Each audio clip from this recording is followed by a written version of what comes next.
ఈరోజు అమెరికా మన దేశం మీద విధిస్తున్నటువంటి టారిఫ్లు 25% పెంచి 10 నుండి 20% పెంచి రష్యా నుండి ఆయిల్ కొంటున్న దానికి పనిష్మెంట్గా ఇంకొక 25%, అంటే ఒక దేశం ఇంకో దేశం మీద పనిష్మెంట్ చేస్తుంది.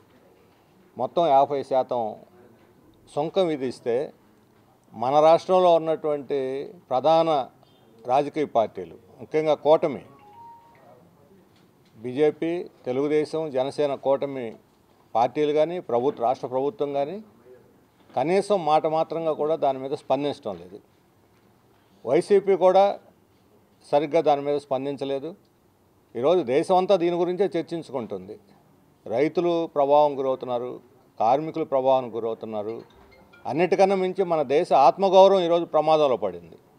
అమెరికా ట్రంపు వాళ్ళ సెనేటర్లు వాళ్ళు మాట్లాడుతున్న రోజుకు ఒక రకంగా, వాళ్ళ సలహాదారు నవరో వీళ్ళు మాట్లాడుతున్న మాటలు చూస్తే మన భారతదేశాన్ని తుడిసి అవతల పడేసి అవమానకరంగా వ్యాఖ్యానాలు చేస్తున్నారు. మన సార్వభౌమాధికారాన్నే సవాల్ చేస్తున్నారు.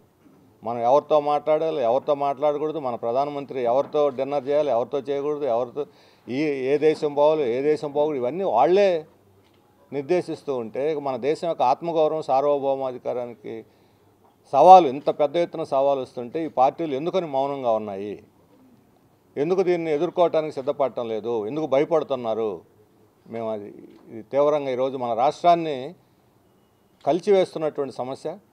ఇప్పుడు మన రాష్ట్రంలో ఆక్వా రంగం 2.5 లక్షల ఎకరాల్లో కోస్తా జిల్లాల్లో ప్రధానంగా గోదావరి జిల్లా నుంచి నెల్లూరు జిల్లా దాకా ఆక్వా ప్రధానమైనటువంటి వనరు. వ్యవసాయ రంగంలో మనం వ్యవసాయ ఉత్పత్తులను పెంచాలి, వ్యవసాయ పరిశ్రమలు, ఆధార పరిశ్రమల్ని పెంచాలి, అభివృద్ధి సాధించాలి అంటూ ఉంటే ఇప్పుడు 50% ఈ టారిఫ్ తోటి ఆక్వా రంగం యొక్క ఎగుమతులన్నీ కూడా కుదేలైపోతున్నాయి. ఎక్కడ కంటైనర్లో నిలబడిపోయినాయి పోర్టుల్లో. మరి రైతులను ఆదుకోవటానికి ఎక్స్పోర్టర్లు చాలా సులభంగా ఇమ్మీడియట్గా రేటు తగ్గించేస్తున్నారు. వాళ్ళ చేతిలో పని అది. అల్టిమేట్గా నష్టపోతుంది రైతులు. మరి రైతులను ఆదుకోవటానికి రాష్ట్ర ప్రభుత్వం, కేంద్ర ప్రభుత్వం తీసుకున్న చర్యలు ఏమిటి? ఇంతవరకు కనీసం ఆక్వా రంగంలో ఏ రకమైన ప్రభావం పడుతుంది అనే అధ్యయనం కూడా రాష్ట్ర ప్రభుత్వం చేయలేదు. ఒక స్పెషల్ అధ్యయన కమిటీ, ఒక స్పెషల్ కమిషన్ నియమించి దీన్ని ఎలా ఎదుర్కోవాలి, ఎలా ఇప్పుడు, ఎందుకంటే మనకి కొన్ని వేల కోట్ల రూపాయలు విదేశీ మార్గద్రవ్యం సంపాదించి పెట్టే రంగం ఇది. 70-80 వేల కోట్ల రూపాయలు వస్తుంది. 1600 కోట్లు దీనివల్ల రాష్ట్ర ప్రభుత్వానికి ఆదాయం వస్తుంది. ఆక్వా రంగం వల్ల 1600 కోట్లు రాష్ట్ర ప్రభుత్వానికి ఆదాయం వస్తుంది ప్రతి సంవత్సరం. ఇంత ముఖ్యమైన రంగాన్ని ఆదుకోవటానికి ఒక అధ్యయన కమిటీని కూడా ఇంతవరకు వేయలేదు. దాని ప్రభావం ఎలా ఉంటుందో అధ్యయనం చేయడానికి. ఇప్పుడు మనకి ఎగుమతి సబ్సిడీ ఇవ్వచ్చు. అట్లాగే ఇప్పుడు విద్యుత్తు రేట్లు ఎక్కువగా ఉన్నాయి, ఫీడ్ రేట్లు ఎక్కువగా ఉన్నాయి, సీడ్ రేట్ ఎక్కువగా ఉంది. వీటన్నిటి మీద కొన్ని రాయితీలు రాష్ట్ర ప్రభుత్వం ప్రకటిస్తే ఆక్వా రంగం తట్టుకొని నిలబడటానికి అవకాశం ఉంది. అలాగే మొత్తం ఆక్వా రంగంలో సగం ఎగుమతులు అమెరికాకు అవుతున్నాయి. అమెరికాకు ప్రత్యామ్నాయంగా ఇతర మార్కెట్లని అన్వేషించాలి. దానికి కూడా ఎలాంటి ప్రయత్నం జరగటం లేదు. అలాగే గార్మెంట్ ఇండస్ట్రీ చాలా ఈ మధ్య విస్తరిస్తున్నది. పరిశ్రమలు పెడతాం, అభివృద్ధి చేస్తాం, గుడ్డు గూసు చెప్పటం కాదు కదా. ఉన్న పరిశ్రమలు నిలబెట్టడానికి ఏమిటి? ఈ అనకాపల్లి జిల్లాలో 3 నెలల క్రితం 22,000 మంది పనిచేస్తూ ఉంటే గార్మెంట్ ఇండస్ట్రీలో, ఓన్లీ ఇన్ గార్మెంట్, ఇప్పుడు 18,000. అంటే 3 నెలల్లో 4,000 మంది వర్కింగ్ ఫోర్స్ పడిపోయింది. మేము అన్ని వేల ఉద్యోగాలు ఇస్తాం, ఇన్ని వేలు, అన్ని లక్షలు పెట్టుబడులు వస్తున్నాయి, ఇన్ని లక్షలు పెట్టుబడులు వస్తున్నాయి, అవన్నీ గాలి కబుర్లు. ఇంతవరకు ఎక్కడ రియాలిటీలోకి రాలేదు. కానీ ఉన్న ఉద్యోగాలు పోతున్నాయి, ఉన్న ఉపాధి పోతుంది, ఉన్న ఆదాయాలు పడిపోతున్నాయి. దాని గురించి ఎందుకని ఆలోచించదు ప్రభుత్వం? సత్యసాయి జిల్లాలో దాదాపు ఒక 5-6 వేల మంది, వాళ్ళకి వచ్చేదే 7,000 నెలకు. పాపం ఆడవాళ్ళు 12 గంటలు కష్టపడతారు, పొద్దున్న లేస్తే రాత్రి తిరిగి వస్తారు, పిల్లలు లేరు, ఇంకోటి ఎంత కష్టపడుతున్న వాళ్ళకి ఇచ్చేది 7,000 జీతాలు. అవి కూడా పోతున్నాయి ఇప్పుడు, ఆ ఉద్యోగాలు కూడా పోతున్నాయి. అలాగే టెక్స్టైల్ మన స్పిన్నింగ్ మిల్లులు ఉన్నాయి గుంటూరు, బాపట్ల జిల్లాలో. ఈ స్పిన్నింగ్ మిల్లుల్లో ఇప్పటికే విద్యుత్తు ట్రోప్ ఛార్జీలు పెంచిన కారణంగా 35% మిల్లులు మూతపడిపోయినాయి, ఉత్పత్తి తగ్గిపోయింది. దానికి తోడు ఇప్పుడు కేంద్ర ప్రభుత్వం పత్తి దిగుమతుల మీద సుంకం రద్దు చేసింది. స్వేచ్ఛగా పత్తి దిగుమతి చేసుకోవచ్చు. పత్తి స్వేచ్ఛగా దిగుమతి చేసుకున్న తర్వాత ఎవరు ముందు బలైపోయేది రైతులు. ఎప్పుడు పత్తి దిగుమతులు చేసినా బలైపోయేది రైతులే. ఎందుకని ఈ రకంగా సుంకం లేకుండా దిగుమతి చేసుకోవాలి? అదేమంటే మేము టెక్స్టైల్ ఇండస్ట్రీని ఆదుకోవడానికి అంటున్నారు. టెక్స్టైల్ ఇండస్ట్రీని ఆదుకోవడానికి మీరు ఎగుమతి సబ్సిడీ ఇవ్వండి. WTO నిబంధనల ప్రకారం ఎగుమతి సబ్సిడీ ఇవ్వకూడదు, కానీ అమెరికా ఇస్తున్నది, దాన్ని ఉల్లంఘిస్తున్నది. మరి అమెరికానే ఉల్లంఘించి సబ్సిడీ ఇస్తున్నప్పుడు మనం ఎందుకు ఇవ్వకూడదు? దానివల్ల రైతులకు లాభం జరుగుద్ది, పరిశ్రమలకి లాభం జరుగుతుంది. అందువల్ల ఎగుమతి సబ్సిడీ ఇచ్చి ఇటు పత్తి రైతుల్ని అటు పరిశ్రమలను ఆదుకోవాల్సి పోయి పత్తి దిగుమతి మీద సుంకం తీసేయటం అనేది చాలా దారుణం. దీనికి వ్యతిరేకంగా 5వ తేదీ దేశవ్యాప్తంగా రైతు సంఘాలు నిరసనగా పిలుపునిచ్చాయి. ఈ రైతు సంఘాలు ఇచ్చినటువంటి పిలుపుని మేము పూర్తిగా బలపరుస్తున్నాము. రైతులకి అన్ని వర్గాల ప్రజలు అండగా ఉండి దీన్ని బలపరచాలి. ఈలోగానే మన రాష్ట్ర ప్రభుత్వం స్పందించి కేంద్రం మీద ఒత్తిడి తెచ్చి పత్తి దిగుమతిని స్వేచ్ఛగా ఇట్లా సుంకం లేకుండా దిగుమతి చేసుకోకుండా యథావిధిగా సుంకం కొనసాగించాలి. దేశీయ పత్తిని ప్రోత్సహించి ఎగుమతి సబ్సిడీ ఇస్తే అది అన్ని విధాల లాభం అని చెప్పి మేము భావిస్తున్నాం. అలాగే మన విశాఖ ఉక్కు ఫ్యాక్టరీ, విశాఖ ఉక్కు ఫ్యాక్టరీ మీద ఇప్పుడు చాలా పెద్ద చర్చ నడుస్తున్నది. మొన్న పవన్ కళ్యాణ్ గారు ఇప్పుడు విశాఖపట్నంలో వెళ్ళి సేనతో సేనాని కార్యక్రమం సందర్భంలో విశాఖ ఉక్కు మీద ఆయన ఎన్నికలకు ముందు 2023లో అదే విశాఖపట్నం ప్లాంట్ దగ్గర గంభీరమైన ఉపన్యాసం చేశారు. మామూలు ఆవేశం కాదు, బహుశా ఎప్పుడు ప్రదర్శించినంత ఆవేశం ప్రదర్శించారు అప్పుడు ఈ ఉక్కు ఫ్యాక్టరీని ఎలా ప్రైవేటీకరిస్తారంటూ. ఇప్పుడు ఏమంటున్నాడు? ఇప్పుడు మోడీ అమిత్ షా ఇద్దరు చాలా సంయమనంతో దీన్ని కాపాడాలని ప్రయత్నిస్తున్నారట.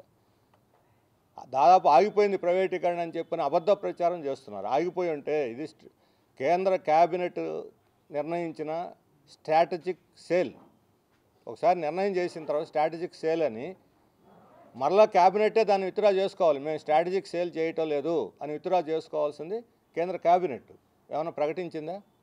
పార్లమెంట్లో మొన్న సెషన్లో కూడా స్ట్రాటజిక్ సేల్ విధానం కొనసాగుతుందని చెప్పారు. దాని నుంచి వెనకపోయినట్టు ప్రకటించలేదు.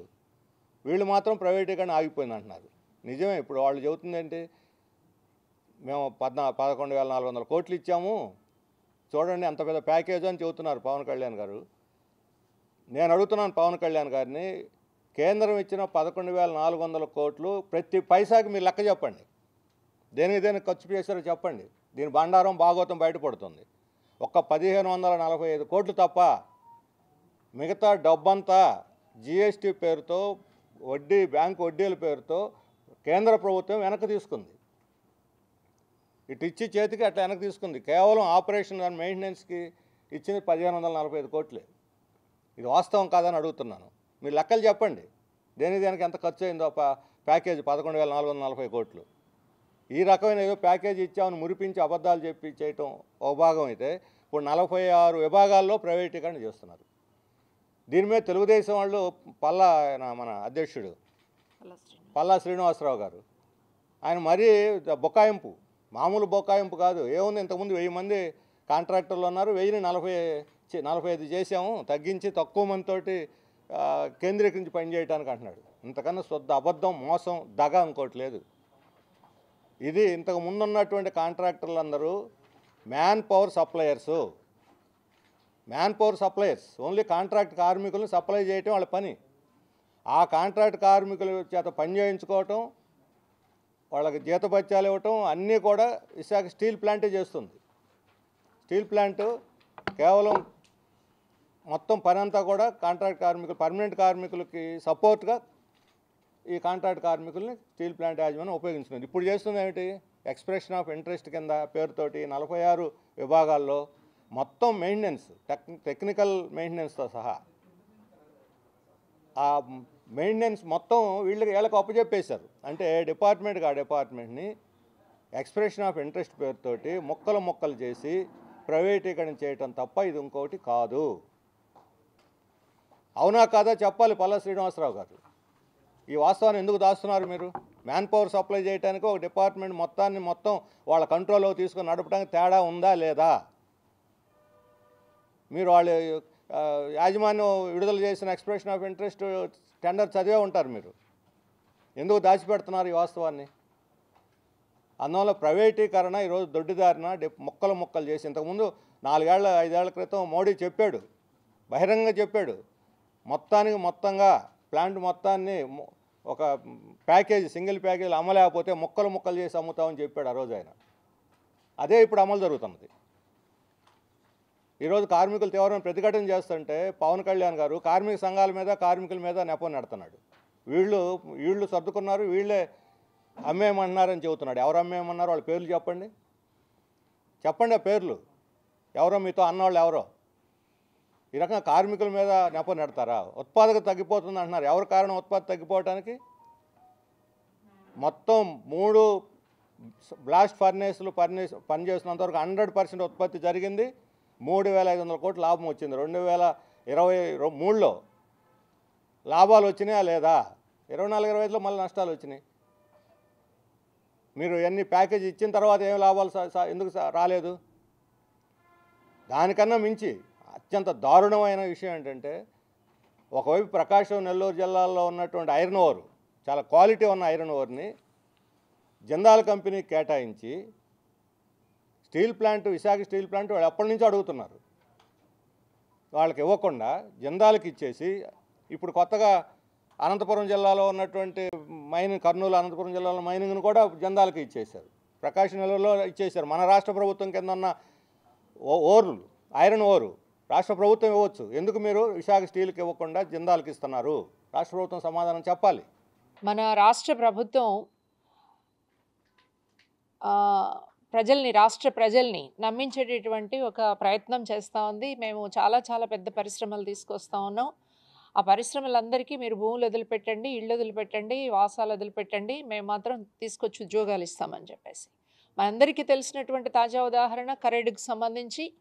కరేడులో అంతకుముందు ఏదైతే ఇండోసోల్ కంపెనీకి ఇచ్చినటువంటి భూములను అక్కడ వదిలేసి 3 పంటలు పండేటటువంటి భూములు ఉన్నటువంటి కరేడు గ్రామంలో ఈ భూములను అప్పచెప్పడానికి అత్యంత నిరంకుశంగా 8,000 ఎకరాలను అప్పచెప్పడానికి నిర్ణయించుకుంటే, మొత్తం ఏకోన్ముఖంగా అక్కడ ఉన్నటువంటి గ్రామస్తులందరూ, అన్ని కులాలకు సంబంధించినటువంటి వాళ్ళు, అన్ని హ్యామ్లెట్స్కి సంబంధించినటువంటి వాళ్ళు, మేము 1 ఇంచి భూమి కూడా వదిలిపెట్టము, ఈ భూములు ఇవ్వము అని చెప్పేసి తెగేసి చెప్పినా వాళ్ళ మధ్య విభేదాలు తీసుకురావడానికి చాలా సీరియస్గా ప్రయత్నం చేస్తూ ఉంది. దానికోసం అధికారులని తప్పుడు పద్ధతుల్లో ఉపయోగిస్తున్న తీరు కూడా మనం చూస్తూ ఉన్నాము. ఎమ్మెల్యే స్వయంగా పూనుకొని ప్రజల మధ్య చీలికలు తీసుకురావడం మాత్రమే కాదు, అక్కడున్న చిన్న ఘర్షణలు ఆసరా చేసుకుని రామకృష్ణాపురం అనేటటువంటి చిన్న హ్యామ్లెట్లో, ఎస్టీల్ నివాసం ఉండేటటువంటి హ్యామ్లెట్లో 2 మహిళల మధ్య వచ్చినటువంటి ఒక చిన్న తగాదాన్ని ఆసరా చేసుకొని 307 కేసు పెట్టి మహిళల్ని 5 రోజుల పాటు జైల్లో ఉంచినటువంటి ఘనత చంద్రబాబు ప్రభుత్వంది. వాళ్ళందరూ మా భూములు తీసుకోవద్దు, ఇక్కడికి వచ్చి మీరు సర్వేల పేరిట చెయ్యొద్దు అని చెప్పేసి చెప్తున్నా. నిన్న మళ్ళీ సబ్ కలెక్టర్ని పంపించారు. సబ్ కలెక్టర్ని పంపించి వాళ్ళందరికీ మీకేం ఉద్యోగాలు కావాలా, మీరు ఏం చేస్తున్నారు అంటే, మేమేమీ చెప్పము, మీరు మా దగ్గరికి రానవసరంలా, మమ్మల్ని ఇలా బతకనివ్వండి అని చెప్పేసి వాళ్ళు మూకమ్మడిగా చెప్తా ఉన్నా కూడా వాళ్ళ మధ్య విభేదాలు సృష్టించడానికి, భూముల్ని సేకరించడానికి ప్రయత్నం చేస్తున్నారు. అక్కడ మాత్రమే కాదు, రాష్ట్ర వ్యాప్తంగా, అది అనకాపల్లి జిల్లా కావచ్చు, లేదు నెల్లూరు జిల్లా కావచ్చు, మరొక చోట కావచ్చు, లక్షల ఎకరాల భూముల్ని సేకరించి ప్రజల్ని భూమి నుంచి దూరం చేసేటటువంటి ప్రయత్నం, రైతుల్ని భూమి నుంచి దూరం చేసే ప్రయత్నం. వ్యవసాయ కూలీలు ఈరోజు వాళ్ళందరూ అడుగుతున్నారు. ఈరోజు 18,000 మంది మేము బ్రతుకుతున్నాం, చదువుకున్న పిల్లలు కూడా వచ్చి ఇక్కడ ఈ భూమి మీద వ్యవసాయం చేసి బ్రతుకుతున్నారు. మాకు ఇక్కడ ఇండోసోల్ కంపెనీ పెట్టి, ఇక్కడ సోలార్ ప్రాజెక్టు పెట్టి మాకందరికీ చౌకీదారులు, వాచ్మెన్లు ఉద్యోగాలు ఇస్తారా, ఊడ్చే ఉద్యోగం ఇస్తారా, ఏం ఉద్యోగం ఇస్తారు అనేటటువంటిది.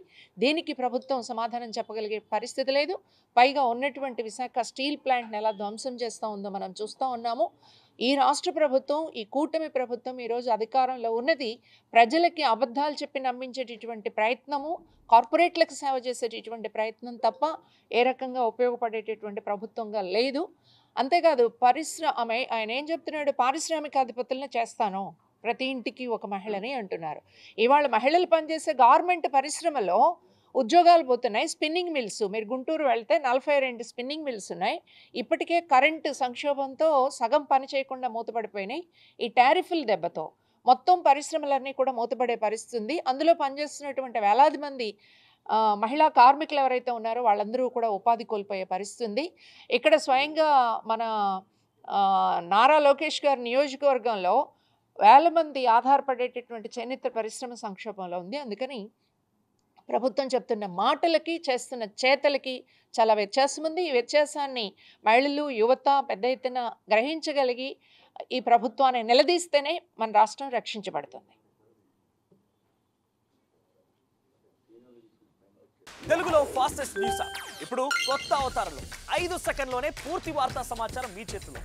సోషల్ మీడియా ట్రెండ్స్ మీ కళ్ళ ముందుకే live TV and voice search ఆప్షన్స్తో ఇప్పుడే డౌన్లోడ్ చేయండి. యాప్ లింక్ డిస్క్రిప్షన్లో ఉంది.